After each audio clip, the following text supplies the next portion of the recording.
Superfast Chhattisgarh आप देख रहे हैं, छत्तीसगढ़ का नंबर 1 बुलेटिन और आपके साथ मैं हूं पुनीत। चलिए खबरों की करेंगे शुरुआत और सबसे पहले बात करते हैं गृह मंत्री अमित शाह की। 8:30 बजे गृह मंत्री अमित शाह रायपुर पहुंचेंगे और बीजेपी की अहम बैठक लेंगे। कुशाभाऊ ठाकरे परिसर में देर रात तक की बैठक होगी। 22 अप्रैल को कांकेर में अमित शाह की जनसभा।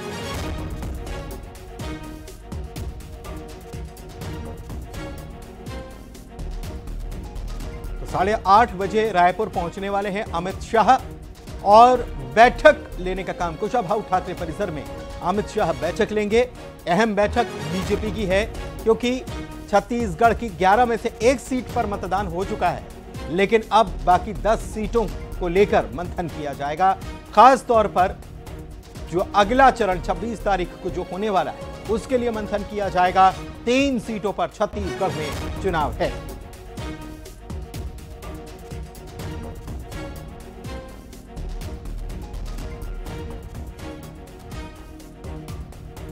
युगल तिवारी हमारे संवाददाता हमारे साथ जुड़े हुए हैं लाइव, सीधे उन्हीं के पास चलते हैं और उनसे जानकारी लेते हैं।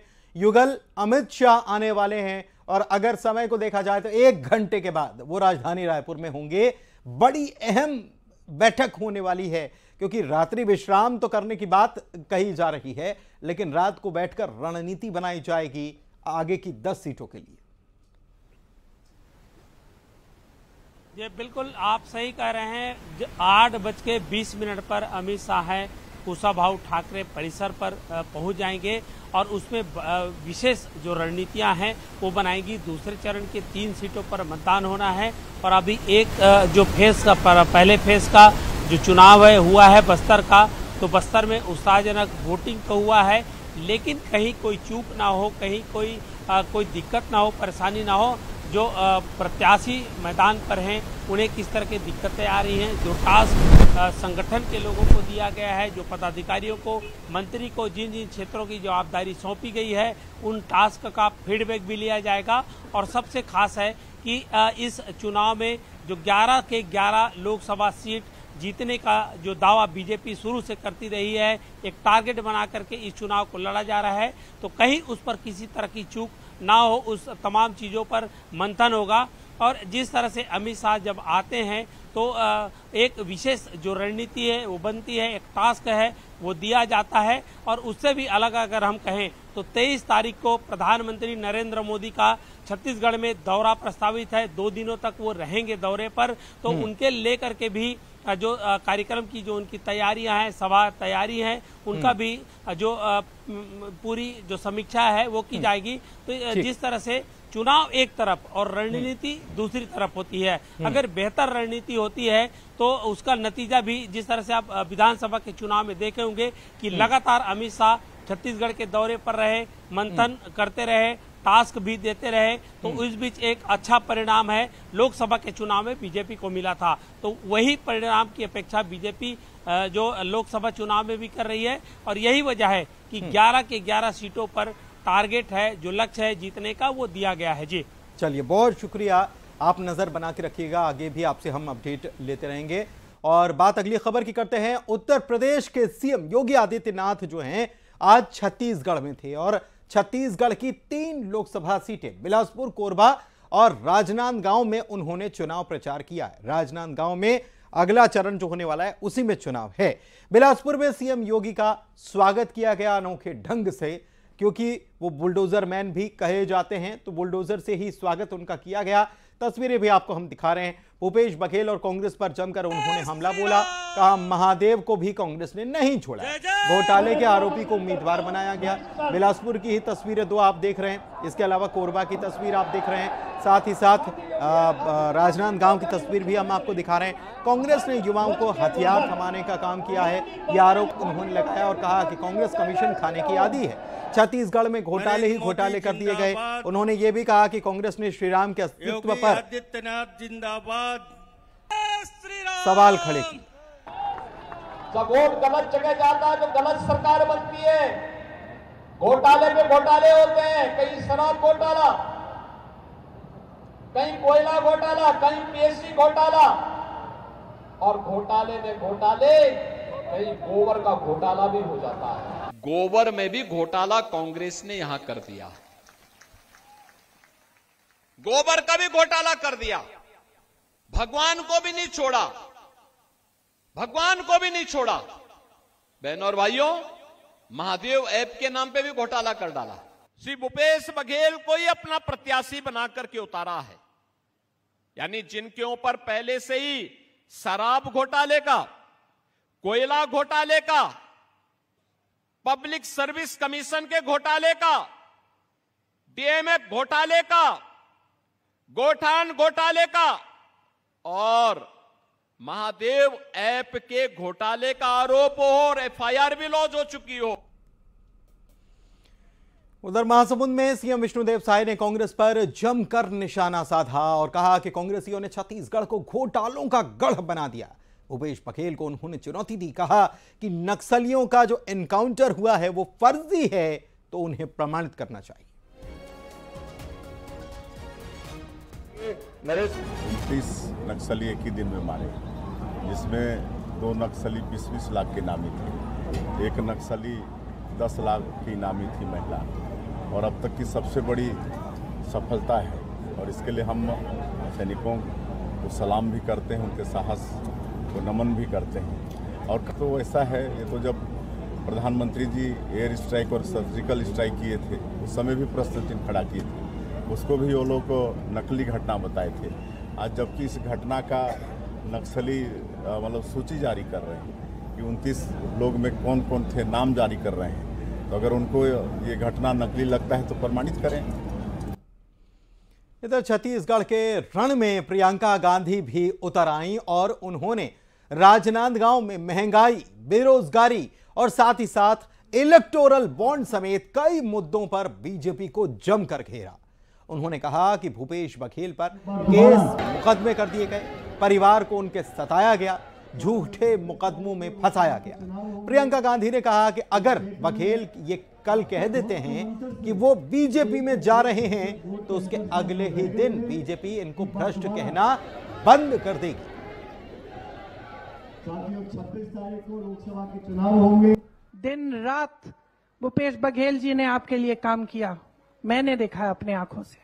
इन पे कितने केस डाले गए, इनके कितने लोग गिरफ्तार किए गए, पूछताछ की, हर रोज कोई नया इल्जाम, हर रोज कोई नया आरोप, ये कहकर कि भ्रष्ट है, भ्रष्ट है, भ्रष्ट है। कल मैं बता देती हूं, अगर बघेल जी ने कह दिया ना कि मैं बीजेपी में जा रहा हूं, तो कह देंगे कि ये सबसे ईमानदार इंसान है। इधर प्रियंका गांधी के छत्तीसगढ़ के दौरे पर रायपुर से बीजेपी के सांसद सुनील सोनी भी अब निशाना साध रहे हैं। कह रहे हैं कि जिनका प्रचार करने के लिए प्रियंका गांधी आई, वो भूपेश बघेल चुनाव हारेंगे। आधे लोग जेल में हैं और आधे लोग बेल पर हैं। राज्य का पैसा जो लूटेगा वो तो जेल जाएगा। भूपेश बघेल जी भी बुरी तरह हारने वाले हैं, जिनकी सभा को प्रियंका जी ने संबोधित किया है। पीछे पलटकर देखा नहीं कि उनका चेहरा कैसा है। बहुत से लोग जेल में हैं, बहुत से लोग बेल में हैं और बहुत से लोग लिस्टेड हैं। और मोदी जी ने इस बात को कहा है, ना खाऊंगा ना खाने दूंगा, देश को पैसा, राज्य के पैसा जो लूटेगा वो जेल पर जाएगा। इधर अंबिकापुर में मंत्री रामविचार नेताम ने राहुल गांधी पर तंज कसा और कहा कि राहुल गांधी को उत्तर प्रदेश की जनता ने अमेठी से खदेड़ दिया, उनके लिए देश में कोई जगह नहीं बची। वायनाड से भी उनका पत्ता साफ होगा, इसके बाद राहुल इटली चले जाएंगे।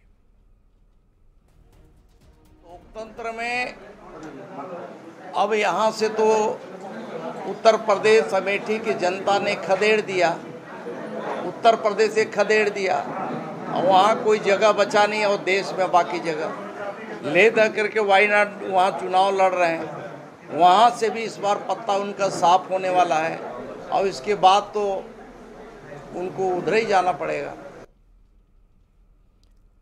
वहीं दिवंगत पूर्व विधायक देवव्रत सिंह की पत्नी विभा सिंह ने पूर्व सीएम भूपेश बघेल पर गंभीर आरोप लगाए। दरअसल हाल ही में भूपेश बघेल की तरफ से कहा गया था कि वो किसी विभा सिंह को नहीं जानते। बघेल के इसी बयान पर विभा सिंह ने वीडियो जारी किया और कहा कि उनका मानसिक संतुलन बिगड़ चुका है। क्या वे अपनी पत्नी को भी भूल गए? क्या वे अपनी ओएसडी सौम्या चौरसिया को भी भूल गए? विभा सिंह ने आरोप लगाया कि बघेल राजनीतिक रोटियां सेक रहे हैं।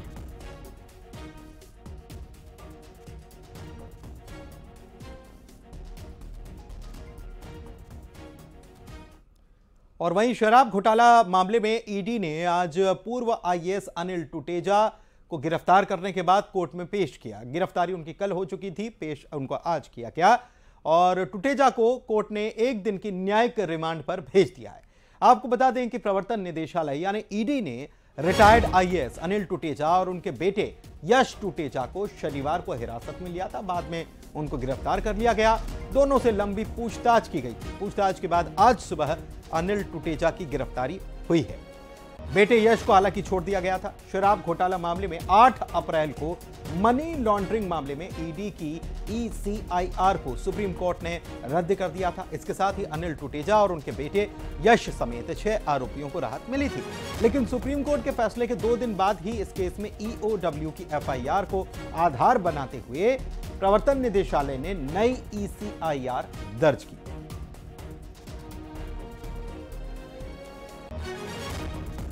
और बलरामपुर से खबर आपको बता देते हैं, जहां पर नेशनल हाईवे 343 पर अंबिकापुर गढ़वा रोड पर ककना गांव में शांति राइस मिल में भीषण आग लग गई। आग से लाखों का धान और बारदाना जलकर खाक हो गया। राइस मिल में शॉर्ट सर्किट की वजह से आग लगने की आशंका जताई गई। बताया गया कि अंबिकापुर, बलरामपुर और सरगुजा सूरजपुर से फायर ब्रिगेड की टीमें आग पर काबू पाने की कोशिश के लिए बुलाई गई थी और आग को काबू में करने का सिलसिला अभी भी जारी है।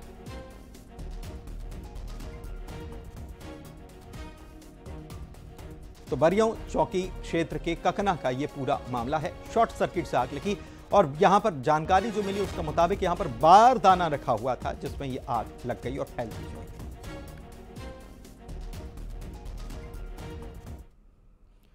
और बड़ी लापरवाही की बात करते हैं। स्वास्थ्य विभाग की कितनी बड़ी लापरवाही, हद दर्जे की लापरवाही जो है उसकी बात करते हैं। यह खबर आई है सरगुजा से, जहां पर बेहद बड़ी लापरवाही देखने को मिली। रघुनाथपुर प्राथमिक स्वास्थ्य केंद्र यहां पर है, यह वहीं का मामला है। बीती रात अस्पताल में इमरजेंसी ड्यूटी में डॉक्टर और नर्स जो तैनात रहते हैं वो गायब नजर आए। नहीं था कोई भी। अस्पताल का चौकीदार लोगों का इलाज कर रहा था। बटवाई निवासी बुजुर्ग पेट में दर्द होने के बाद इलाज के लिए स्वास्थ्य केंद्र पहुंचे थे। चौकीदार ने बुजुर्ग को इलाज किया, इंजेक्शन भी लगा दिया। इसके बाद परिजनों ने अस्पताल में जमकर हंगामा किया कि यह चौकीदार कैसे इलाज कर सकता है। चौकीदार के इंजेक्शन लगाने का वीडियो बनाकर वायरल किया। मामले में सीएमएचओ के निर्देश पर बीएमओ ने इमरजेंसी ड्यूटी से गायब रहने वाले डॉक्टर और नर्स को नोटिस जारी किया है। देखिए क्या हुआ यहां पर। तो फिर क्या जी मैं बताऊं तब वो लगाए। तो पैसा आप लेती हैं कि वो लेते हैं इंजेक्शन? ड्यूटी आप कर रही हैं।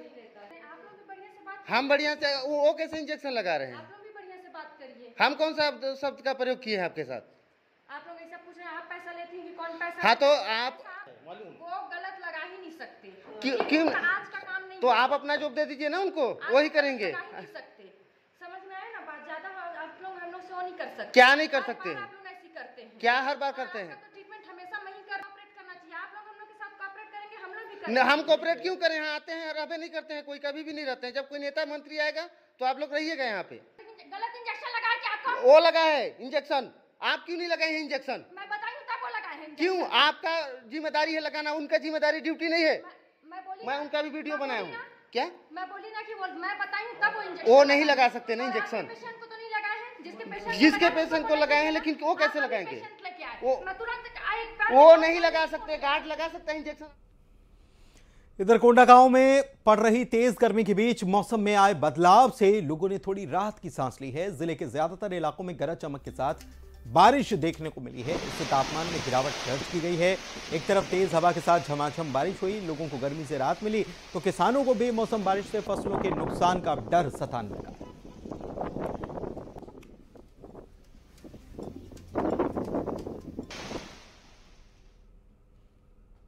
और यहां वक्त एक छोटे से ब्रेक का है, लौटेंगे जल्द।